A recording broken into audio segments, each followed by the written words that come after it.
You're listening to Hornier Than Thou with Gloria Perez and adult film star Max Magnum, as we teach you about sex, the LGBT community, and have candid conversations about how our conservative upbringings affected our sex-positive outlooks in adulthood.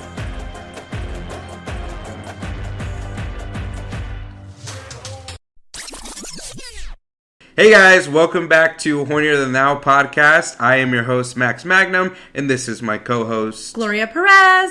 Today we are going to be talking about some hot topics. We're going to be demystifying seven things, as in seven deadly sins, that the Catholic Church typically views as taboo or negative or bad for us. So we're going to be starting with topics like porn, masturbation, sex out of wedlock. We're going to be getting into things like abortion and same-sex marriage, so stay tuned. But first of all, Glo, what is our drink of the day?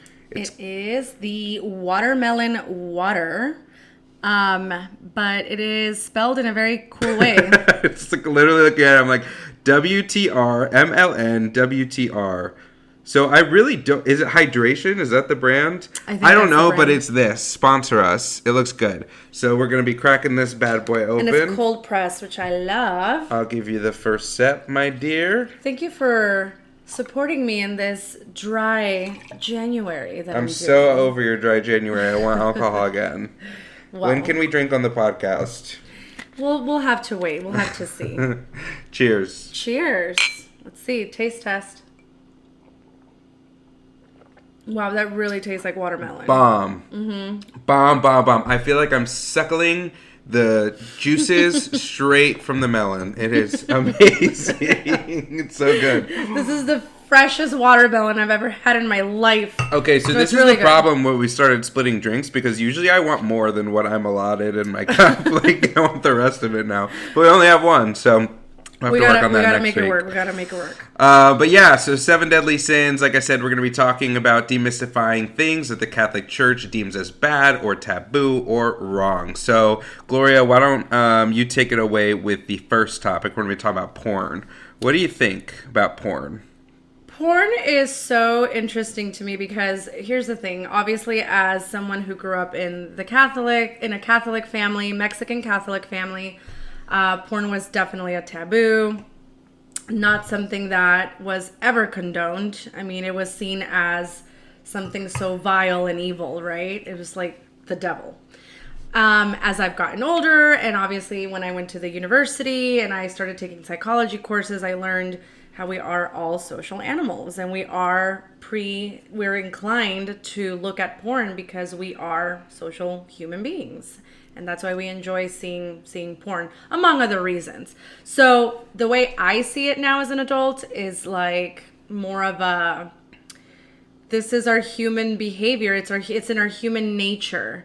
We're programmed to be social, and we get a rise out of seeing other people do sexual things. So I see it from that standpoint. Well, I come at it from I feel like the Catholic Church, it's like full of hypocrites, right? So obviously we know if the statistic out there is like 80-something% of people have watched porn at some point in their life, and I think it's like 60 or 70% of Americans, and I'm probably misquoting, so someone fact check me on this, but watch porn on average like a couple times a month or however much it is. I'm sure it's a lot more for most people. My thing is that there's no way that doesn't encompass people within the church, right? Mm-hmm. And in addition, it's kind of like the hypocrisy of, okay, when we have right-wing conservative people coming into government and holding like the Supreme Court justice seats, right? What's the first thing that they come for? They come for same-sex marriage, and they come for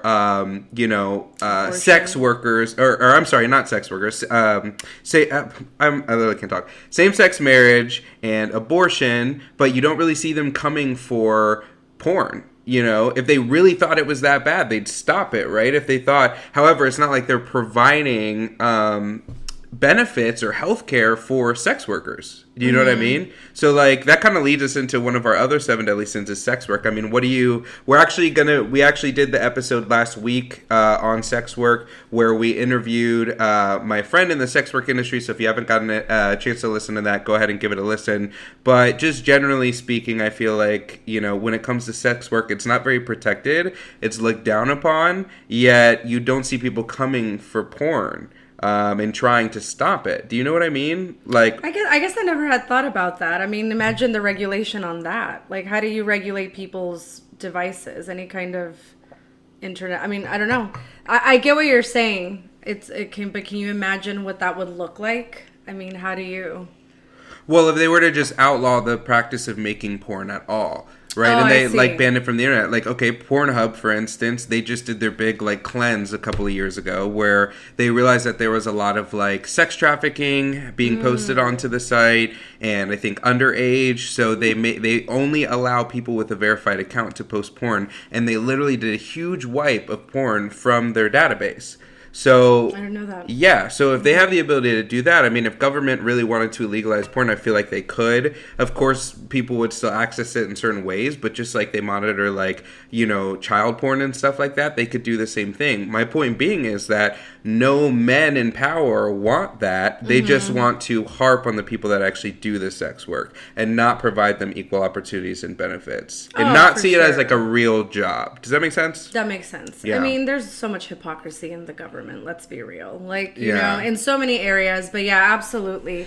The way I see it is that's how we're wired. You know what I mean? Even the people who, I mean, I don't know. I mean, I would love to meet a human being that says that, claims that they've never ever watched porn. Like, I think there are those really devout, pious, you know, Christians or conservative and religious people out there that actually don't watch it. I'm not saying that there's no one that exists like that, but I would say that the majority of men, probably, especially within the Catholic faith, probably watch porn, you know? And like, for instance, my dad growing up, right?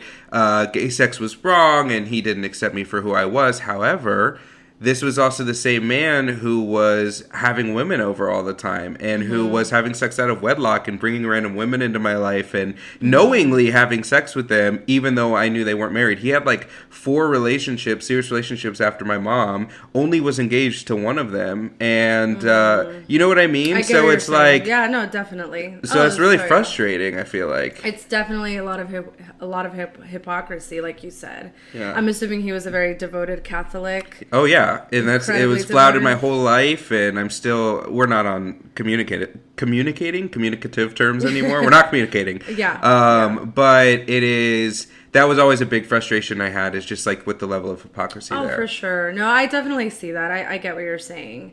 I mean, there's so much hypocrisy within the church.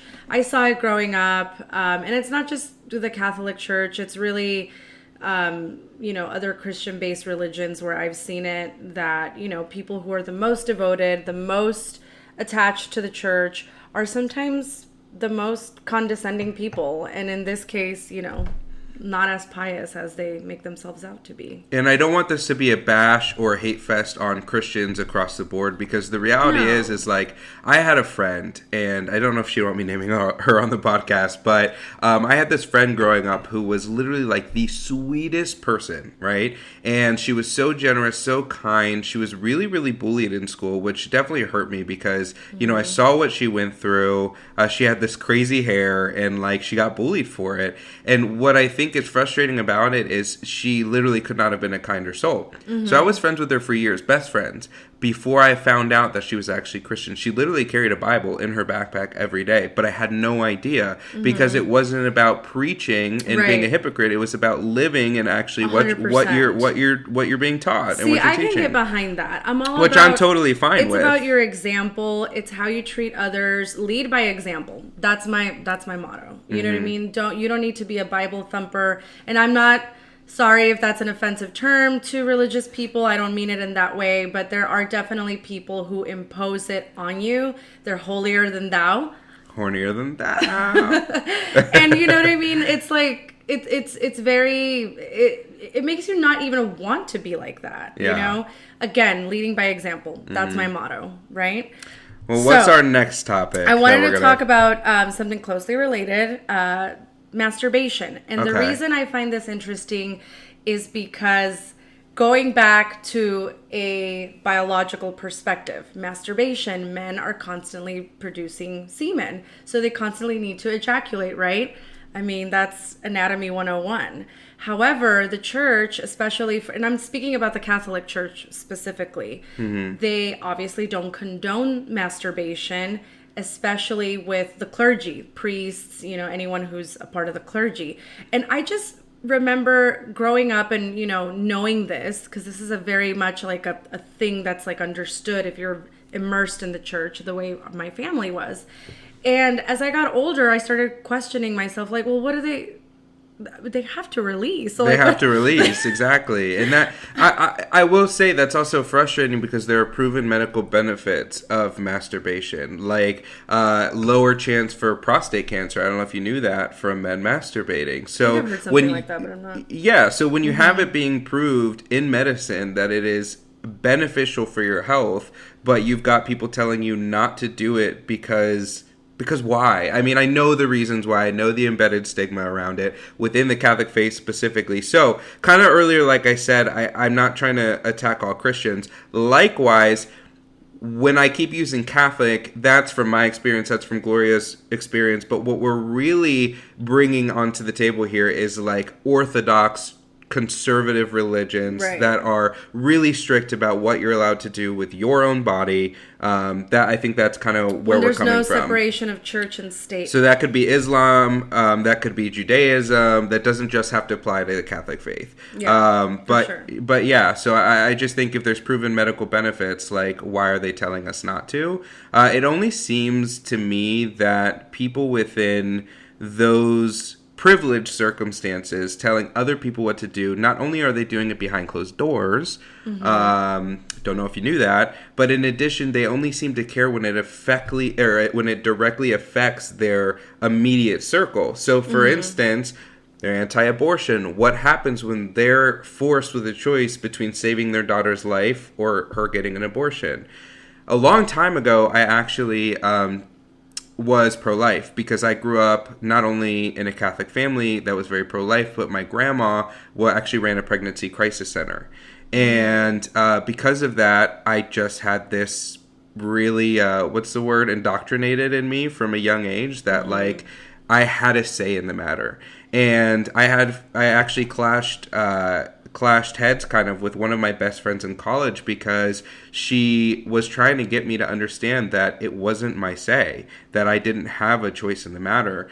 And I kept using the argument, well, like, what if I am the husband one day? Which, I mean, I'm gay, so that's not even happening. I don't know what I was so worried about. That's indoctrination for you. But, I would sit there and, like, wonder, okay, like, what if you're the husband and you don't have a say or whatever? It wasn't until I got older and wiser, I would say, that I realized, like, if this is not my issue, I should have no vote or say in the matter if it's not going to affect me. That's how I feel about it. Say it louder for the people in the back. Right? It's like... for a lot of men in the back. It's not my body, Why? If you actually polled... This is what's crazy to me.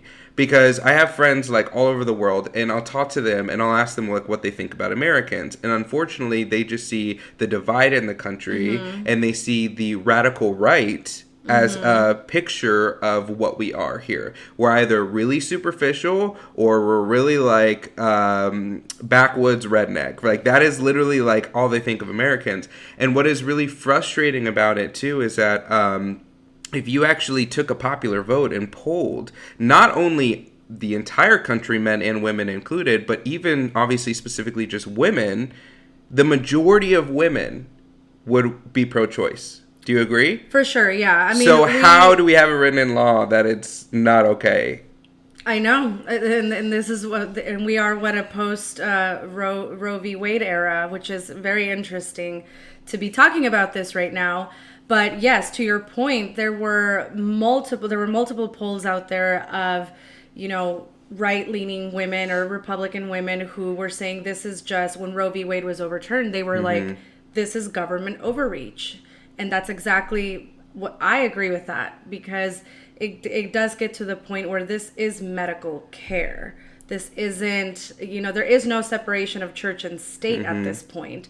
And so to hear women who are more conservative, who you would typically think would, support Roe v. Wade being overturned, to hear them be as angry as the left leaning, to say this is government overreach, it's like there is a consensus. These are our bodies. And here's where I stand in the whole matter, since we're talking about abortion. Obviously, it's a very touchy subject. You never know who's going to be offended by whatever it is that you say, even if you say it in the most PC way.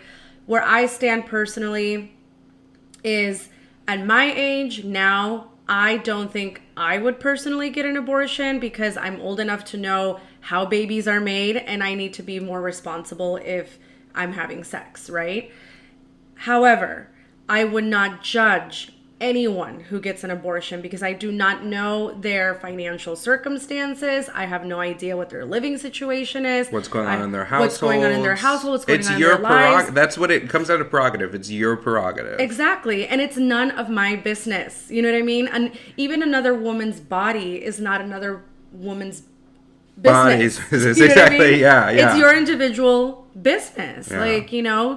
It's kind of like, the church says, my body is my temple. Like, yes, and it is their business, what they do in their temple. Like, I am not anybody to judge. I am not. And, people talk about, well, it's wrong. Like, they know how babies are made and this and that. Yeah, maybe, or maybe not. Maybe they didn't have the proper sexual education. Exactly. How much awareness is there really on contraceptives and birth control? Because the same people who don't want you to get pregnant or have an abortion, I should say, there are the same people who don't want to teach you about sexual education. Right. It's so backwards. It is. I'm getting heated.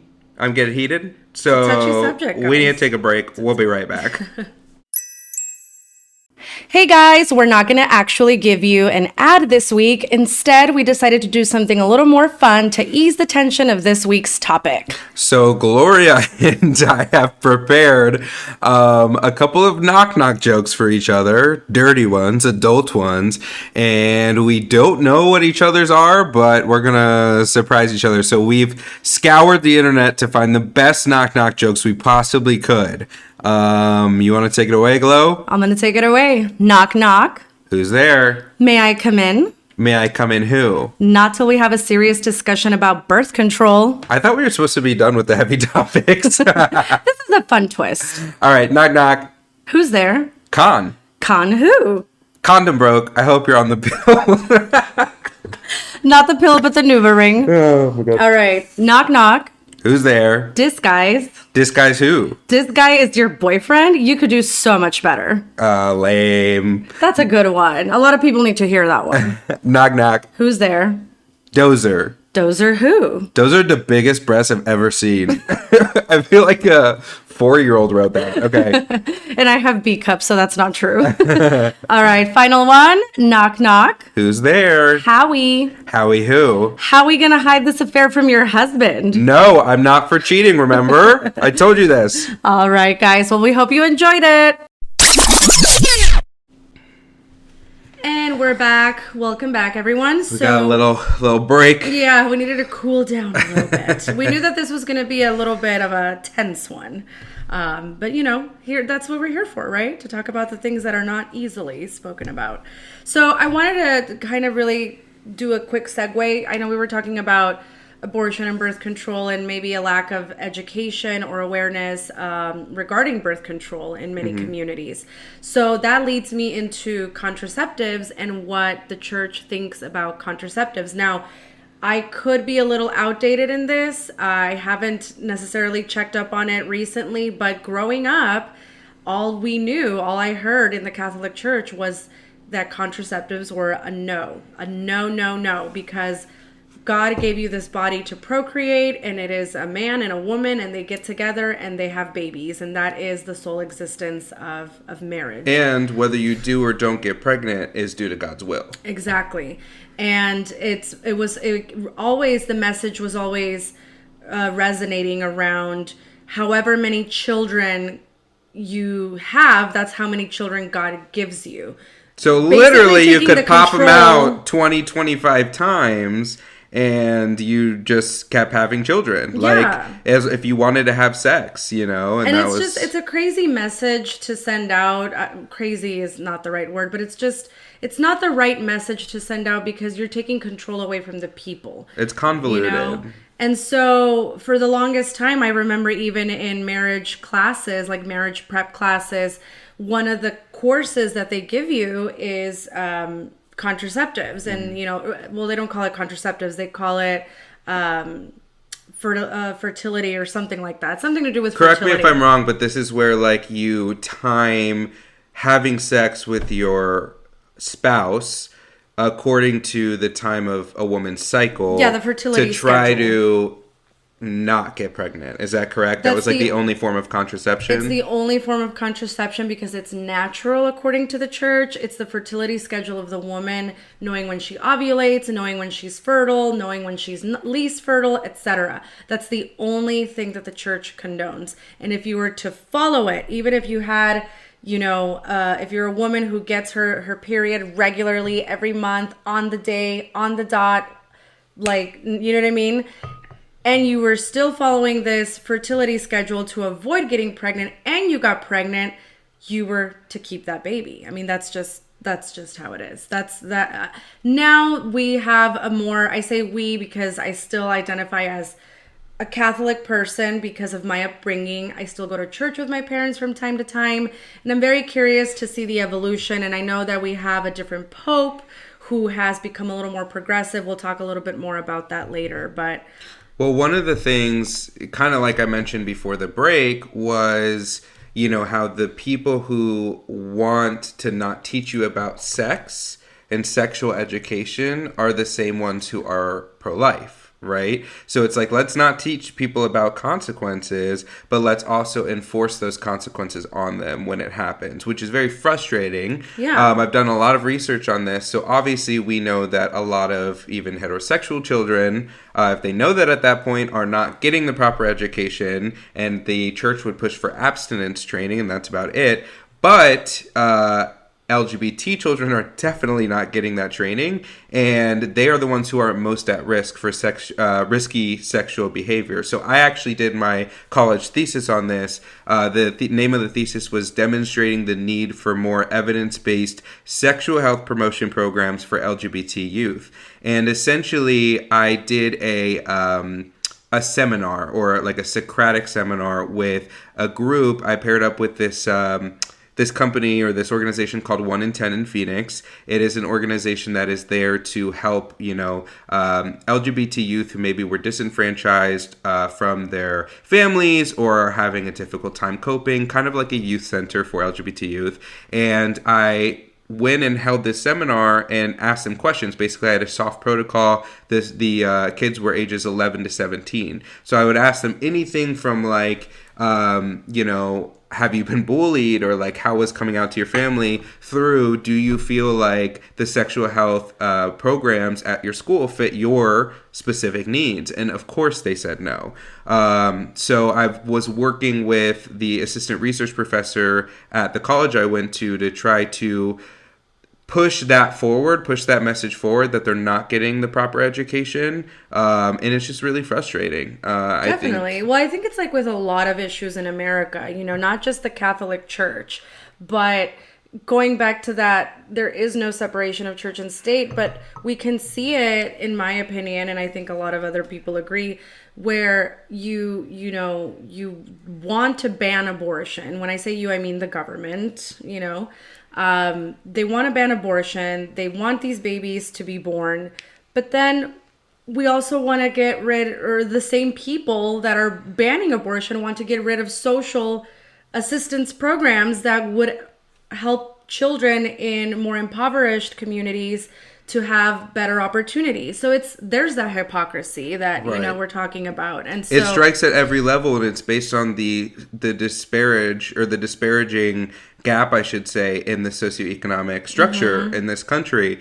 And now I feel like we're a political podcast. Now we're becoming political. We knew that this was going to be like, but I mean, one. it's deeply rooted in us because it's like we grew up hearing the messaging that frames the mindset of all of the wrong structures and what's the word I'm looking for? Infrastructure of this country. Like the mindsets that we grew up hearing, and if you didn't grow up this way, you're lucky. If you came from a supportive background, or if you came with more progressive or understanding parents, but it's so easy to identify that the patriarchy and chauvinism, and things like that are really taking hold and rooting themselves in government, and it's just so horrible. It really is. Yeah. And it leads us to making podcasts like this because I think at the end of the day, like, there's got to be a voice. There's got to be a voice for those people who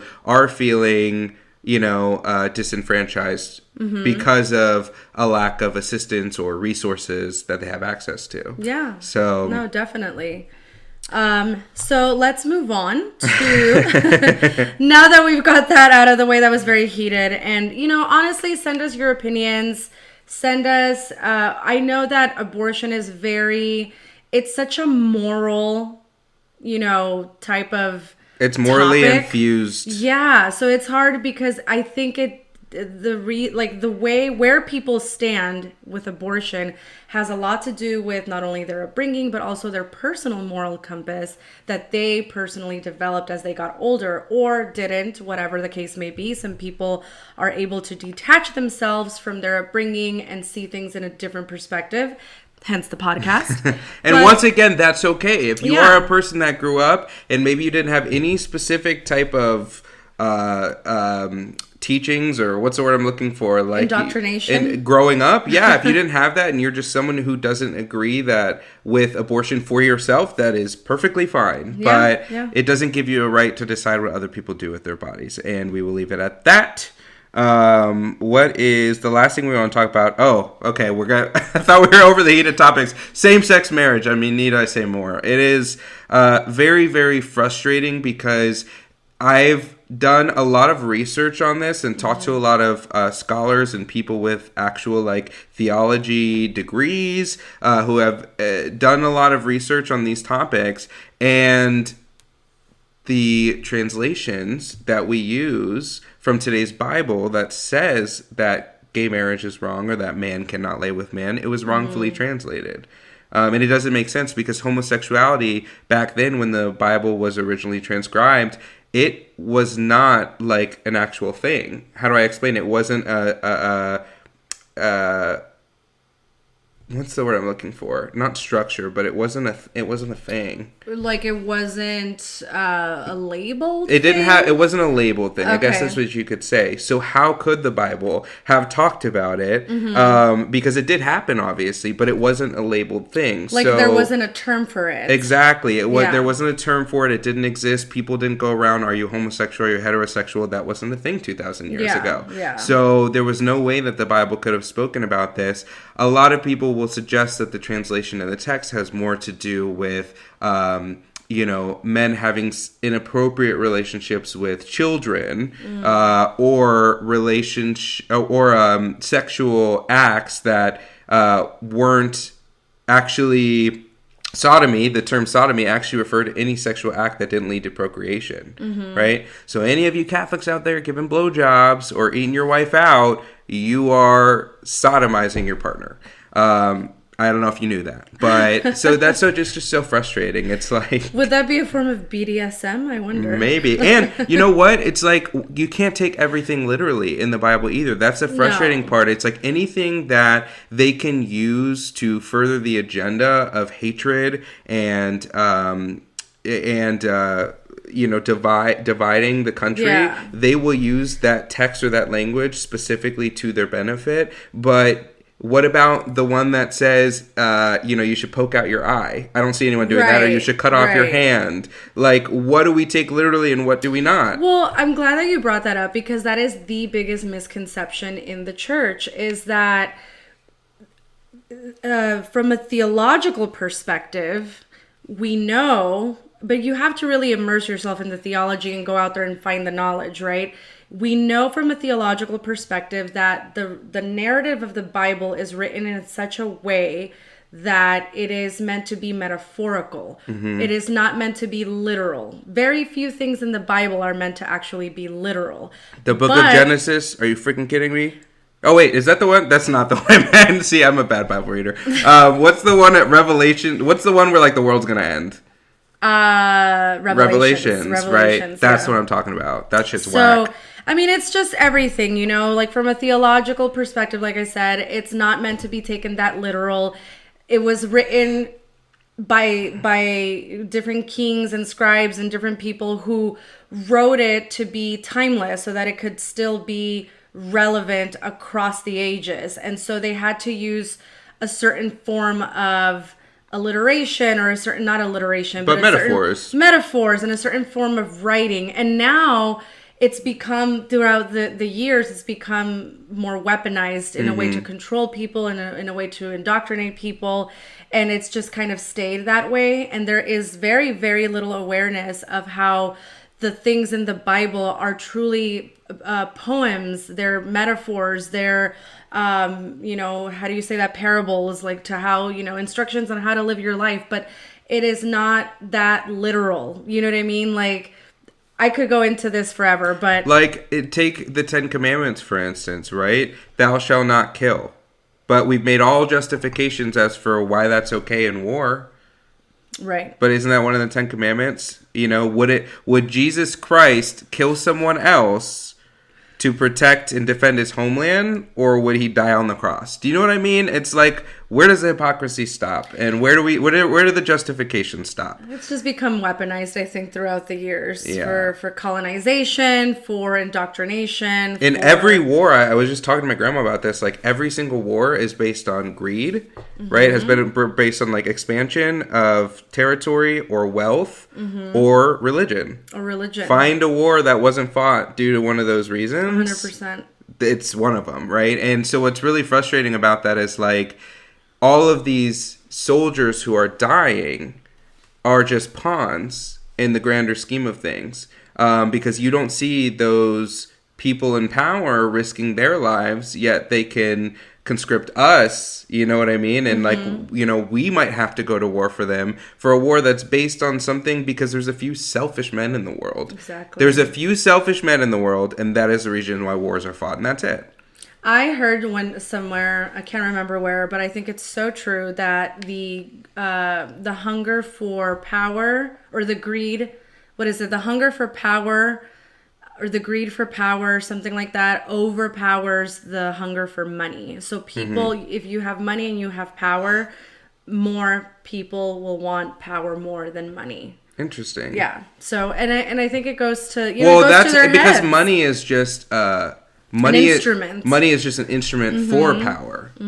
Exactly. Right? Like if you're a king, you don't really need money to get things done. People are going to bend their knee to you. Power. But if you have money, that doesn't necessarily mean that people are going to want to associate with you or do 100%. What you say. And then we know so much about corrupt kings and queens, and we even have it now in corrupt governments. I mean, humans, we just constantly... We got to get our shit together. We got to get it right. Repeating history, man. We just keep repeating. We don't learn. Well, Let's end on one note. Okay. Just really quickly, I wanted to talk about, since we were talking about same-sex marriage, I will say that Pope Francis, who is the current Catholic Pope... not the one that just died. That was Pope Benedict. That was Pope Benedict. He was the German one, I believe. Pope Francis is from Argentina. He actually has a very interesting story. He didn't even want to be the Pope. His story goes that he actually he flew to the Vatican to basically put in his resignation, and he was told, no, you're going to be nominated as one of the, a potential candidate for the to be a pope. And they just forced them? Like, they how didn't can they force do them, that? but they do some kind of no. There's like brainwashing. No, there's a ritual behind it. So there's candidates. It's very political. But if he didn't want to be it, how is he? You don't force them. They can obviously decline, but there's always the pressure of, that God chose you. It's a church. It's a church with politics. God chose us to do this podcast. Yes, he did. We're the chosen ones. But anyway, so going back to Pope Francis, I am a little hopeful, and I don't want to be too hopeful, but I will say that this is the first time that I feel hopeful within any kind of progression, modernization within the Catholic Church. Pope Francis is the first pope to ever publicly acknowledge the gay community and tell all faithful Catholics or people who consider themselves Catholics to embrace and accept the gay community. Now, he's not saying we're going to do same-sex marriage. That's not, I think we're still eons before that happens. No, and a lot of people are pissed at him for it. They are. It was very controversial. There's a lot of controversy over it, but I will say you go Glen Coco, because I feel like this is a really important step forward, and it might seem small, but it's huge. This is how change happens, Exactly. Even if it's not as fast as we want it to be, because the problem is the church still has too much social power. And if, they continue to remain with the same mindset that they have for thousands of years, that's always going to affect some portion of our society. So we do need them. Well, I was going to say we do need them to become more progressive so that we can move forward as a planet. As a planet, you're right. They're very influential across the world. I think they are the biggest religion, I believe. And not only that, but they're starting to see that they're actually bleeding. Like, they're not as influential as they used to be. They're not as influential as they used to be. They aren't dominating the world the way they used to. People are leaving the church for things like this, where, gay people are not accepted. But now we're getting this message of they are our brothers and sisters. We love them. And it's like, it's basic human rights. Like, just give people the basic human decency that they deserve. But it takes a pope sometimes to bring that awareness. I don't know. But anyways, if you've listened this far into the podcast, hopefully you got a little nugget or two out of it. I know these are a bit heavier topics, and it's a little bit of a different tone than what we normally speak about. We diverge a little bit, but it's still important. It's relevant. We always need to stay vocal and verbal, because if we don't, no one else will. So if you have a voice, if you can go vote, if you're old enough, please go just do what you can to make this world a better place, because it is crumbling. And vote in your local elections. Yes, that's just as important. So important. Honestly, maybe I think more they're important. more important than the general election, Absolutely. to be honest. Because everything starts, what do they say? What's the saying? You want to change the world? Go love your family. And that means go love your community. Go vote in your local elections. That's where the change starts. Absolutely. Wow, we got political in this one. All right. Well, we will resume happier topics next week. Actually, no. We're doing gender next week. So, all right. Well, hopefully you guys come back. Love ya. See you later. Thanks for listening.